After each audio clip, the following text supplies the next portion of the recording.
I've been hearing about this coffee for a while. I really didn't know what to expect. I wanted to try it. I didn't want to be disappointed, but you know, it was time for anything. Just kept hearing Yurgachef, Ethiopia, birthplace of coffee. I've tried so many different coffees at the time, and it was time for me to try the birthplace coffee, the one that people talked about, like how they can actually taste clarity and differences of the coffee and fruit, all that good stuff. I didn't want to be disappointed, but you know, went ahead, bought a bag online, waited. I think I got ground coffee too. Waited for a couple days because they had to roast it. Can't remember the place. I know it was somewhere in New York. First time I ever had Ethiopian coffee. Like I said, I didn't want to be disappointed. I just wanted to see what all the fuss, all the rave was about this particular coffee. So it arrives to my door, and you instantly smell the lemony flavor that comes bursting out of it. I was like, whoa, can I handle this? Can I really enjoy this coffee? So did all the things that I needed to. Took it out carefully, treated it with care. I think at the time I was using the Chemex or Mr. Coffee machine or even the French press. It doesn't even matter. I was just in the zone, just locked in, just ready to partake into this ritual with this magical coffee. So I made my cup, sat there, and I was really shocked. The first thing I did was I read the notes on the bag. You know, that's one of the things that we get to do a lot, especially with coffee. Wine to an extent, but wine tastes all the same most of the time. You know, it says lemon and other stuff too. But the only thing that registered to me was lemon.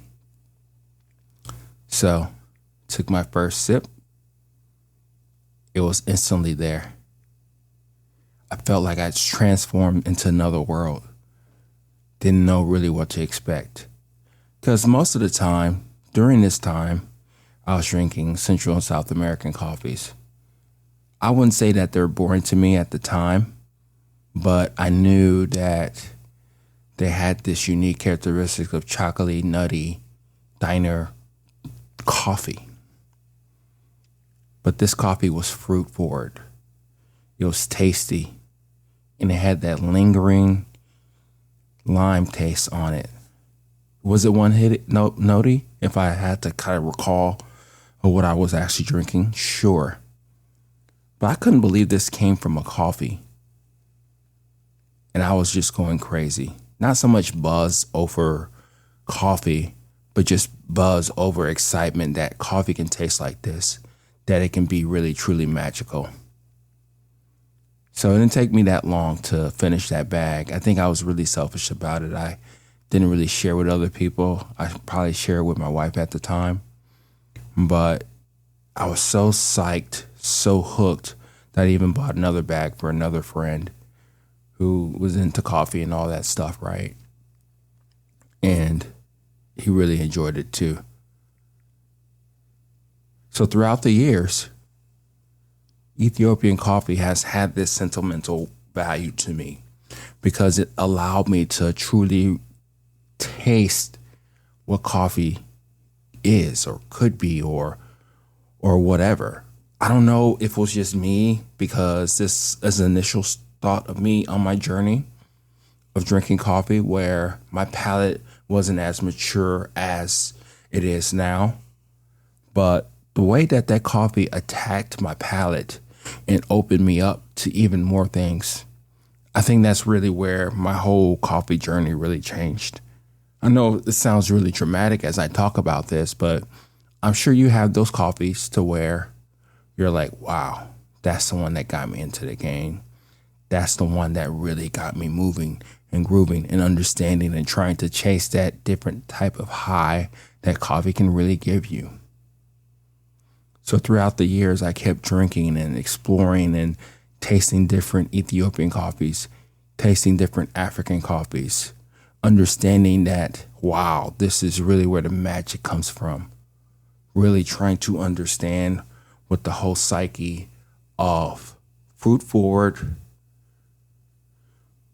coffees can do to you, can do for you. And as I talk about this many times, I wondered, where does Ethiopian coffee in particular have a place in the coffee world? And if you were to ask me years ago, I would say Ethiopian coffee will be ranked number one. No doubt. It's the origin. It seldom disappoints. From time to time it does.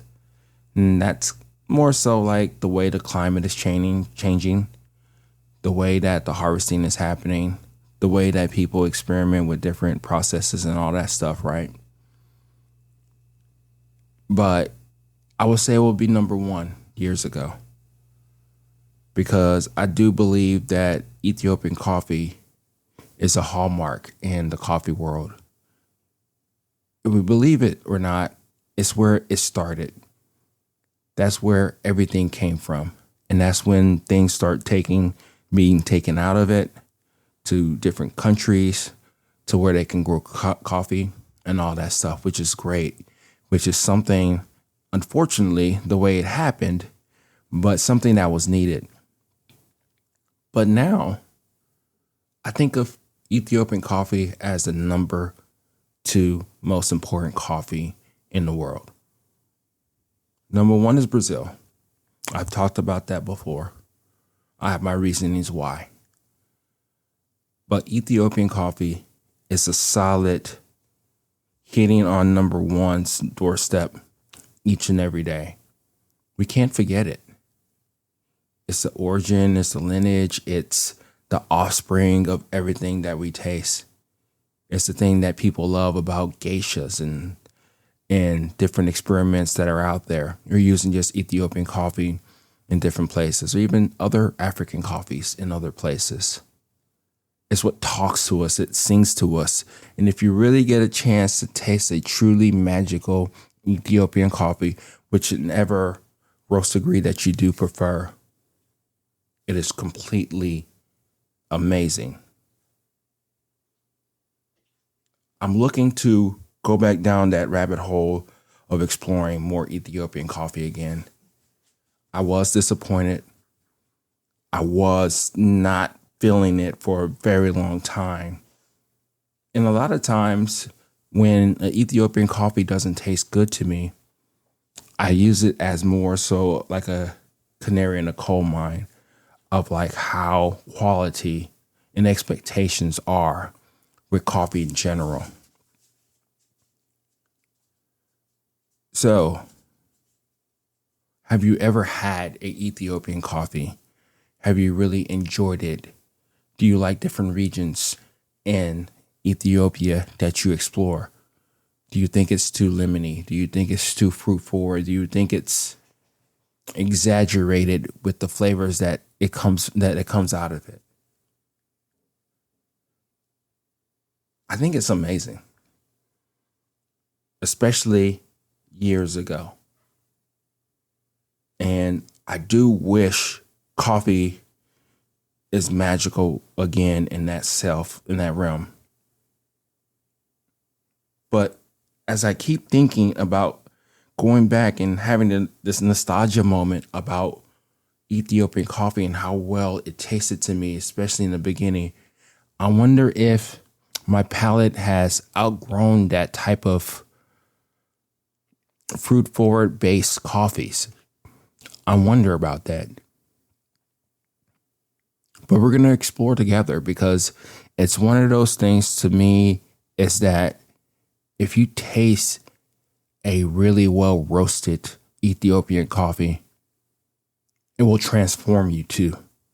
It will take you to a place to where you didn't know that this is what coffee can be. I think it was also one of my biggest introductions to really enjoying coffee black. Again, I'm not here to tell you how to drink your coffee. That's not this. This is just me giving you information about how it has transformed me and how it's given me more of an appreciation for drinking coffee black, because it gives you that true elements of what the coffee can be. Like I said, this coffee was magical. It talked to me from the hottest sip all the way to the coolest tip. I didn't know really what to make of it or how to describe it to many people. The only thing I could say is lemony. It was there on the bag. So that's my thing about Ethiopian coffee. Why I do think it's one of the most important coffees in the world. And if we lose sight of that, I think we've lost a lot. Truly a lot. Because if we don't understand the importance of the origin and how it plays a big role in the way that we love coffee, I think that's where things will go bad quickly. I think it's very important that all of us look at the insights of what's going on in Ethiopia. How are the farmers treated? How the processes are going on?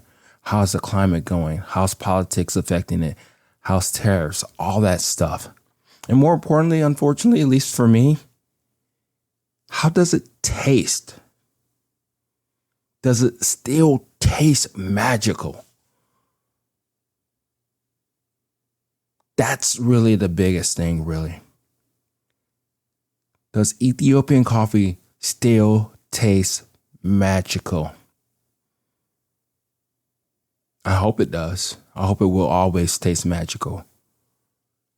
Beyond me, all the people who's tasted it in the past, and the people who have yet to taste it and go on their own coffee journey as they explore what coffee can be, and so on and so forth.